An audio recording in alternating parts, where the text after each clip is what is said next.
안녕하십니까. 레지스탕스 정광용입니다. 여러분, K방산, 우리나라 방산 제품들이 사상 최대의 수출 실적을 올리기도 하고 세계가 주목하는 이런 현상에 대해서 뿌듯하시죠. 전투기, 탱크, 자주포, 미사일, 우리가 상상하지 못했던 현상이 갑자기 일어나고 있습니다. 그런데 그런 기적의 역사, 기적의 드라마 뒤에 숨은 주역이 있었다는 사실 한 번쯤은 되새기고 넘어가야 될 것 같습니다. 대한민국은 후진국에서 선진국으로 발돋움한 것도 기적입니다. 전 세계에 이런 사례가 별로 없으니까요. 거기다가 유럽에다가 전투기, 탱크, 자주포를 수출하는 전무후무한 기적이 일어나고 있는 나라입니다. 거기에는 많은 원인이 있을 겁니다. 수많은 원인이 있겠죠. 첫째는 북한과 대치 상황이다 보니까 우리가 방산 제품에 대해서 계속 생산을 유지할 수밖에 없었다가 우크라이나 전쟁이 터지니까 갑자기 전 세계가 대한민국을 쳐다볼 수밖에 없고 대한민국의 우수한 방산 능력에 대해서 평가를 할 수밖에 없고 그것으로 인해서 수출로 이어졌다 하는 것은 최근의 상황일 뿐입니다. 만약에 우리가 준비가 되어 있지 않다면, 그런 기술이 없었고 그런 씨앗을 뿌리지 않았다면 그게 가능하기나 하겠습니까? 전혀 불가능한 이야기일 겁니다. 그런데 이 뒤에는 많은 원인이 있을 겁니다. 하지만 박정희 대통령, 이병철 회장, 정주영 회장 같은 거인들이 동시에 태어났다는 사실, 이것이 분명히 기적일 겁니다. 광개토 대왕 같은 사람이 한꺼번에 등장해가지고 대한민국을 그냥 세계의 중심국으로 만들어버렸습니다. 선진국으로 만들었습니다. 더군다나 방산 제품까지 선진국으로 만들어버렸습니다. 어떻게 이런 영웅들이 한꺼번에 동시에 태어나가지고 대한민국을 그냥 수렁에서 건져가지고 아무것도 없는 폐허에서 6.25 전쟁 끝나고 나서 정말로 허허벌판이었던 대한민국에서 이런 기적을 창출했을까요? 우리 대한민국 참 복받은 나라입니다. 그런 영웅들이 한꺼번에 동시에 출현했다는 것, 구체적인 산업 전망과 그 설계도를 당시에 그릴 능력이나 있었습니까? 그런 게 전혀 없었습니다. 그런데 이들은 분명히 과학과 기술 이런 등의 문외한이었지만 그 영웅들의 꿈을 가능하게 해주는 정말로 중요한 분들이 또 등장하기 시작했습니다. 현실화시키지 않으면 그것은 전부 꿈이었을 겁니다. 대통령과 기업 회장 등등의 리더십만으로는 해결되는 상황이 아니었습니다. 도대체 어떻게 아무것도 없었던 1960년대, 1970년대의 그런 상황에서 고도의 공업국가 기반이 닦였는지 의문일 수밖에 없죠. 여기에 대해서 우리는 이 사람을 한 사람 주목하려고 합니다.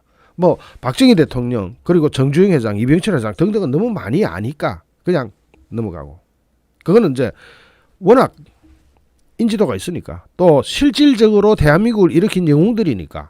그런데 그 영웅 뒤에 숨은 진짜 또 다른 영웅, 김재관이라는 사람입니다.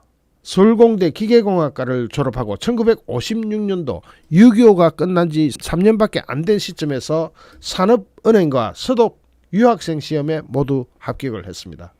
그런데 산업은행에서 유학기간에도 월급을 주겠다고 했습니다. 이승만 대통령이 만든 인재 양성 프로그램이었습니다. 이승만 대통령은 과학은 전혀 몰랐지만 미국에서 MIT를 둘러보면서 여기에 나라가 죽고 사는 게 달렸다는 사실을 절감했고, 그것은 그대로 박정희 대통령한테 이어졌고, 박정희 대통령은 그것을 현실화시킬 수 있는 힘을 가졌었고, 그 당시 동시대에 등장한 이병철, 정주영 등등 진짜로 그 거인들입니다. 대한민국 역사의 거인들. 그들이 나타났는데, 산업은행은 김재관에게 출국 때까지 국내 산업 현장을 둘러보라고 알선까지 해줬습니다.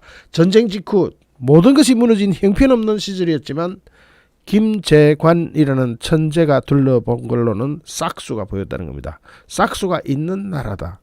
적어도 이렇게 부지런하고 이렇게 가능성 있는 민족은 다른 나라에 없을 것이다 라고 김재관은 느꼈습니다.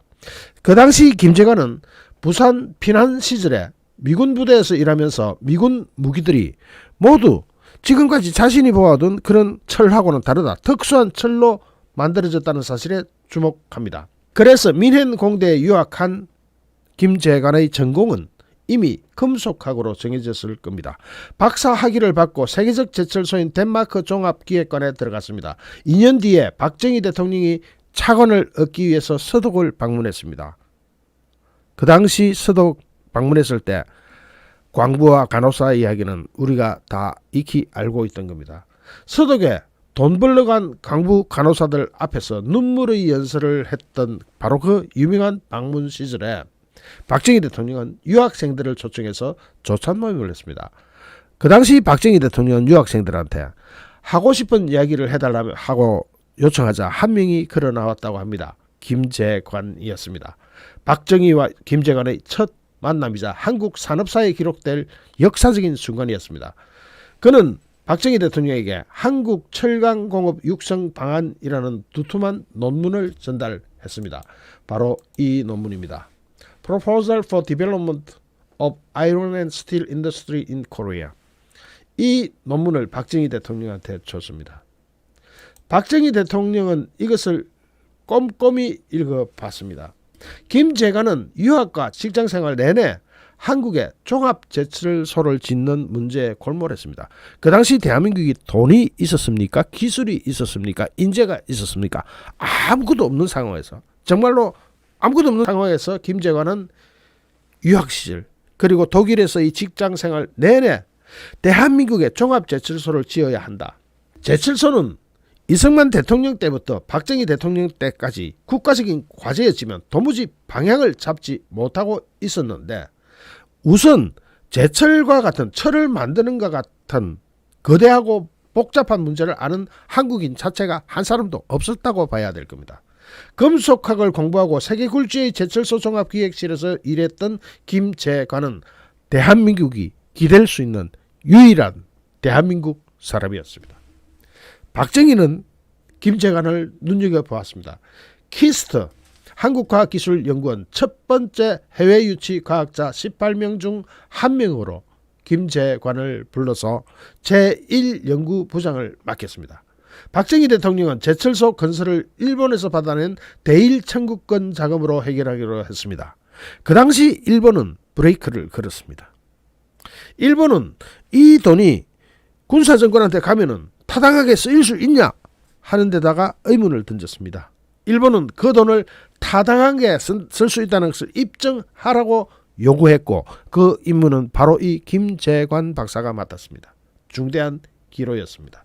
협상은 도쿄에서 열렸는데, 그런데 30대 중반인 김재관이 그때 이미 10년, 20년 뒤 우리 산업에 대한 그림을 그리고 자동차와 조선에 쓰이는 특수강까지 만들 수 있는 제철소를 준비했다는 사실은 정말로 놀랍고 기적이었습니다.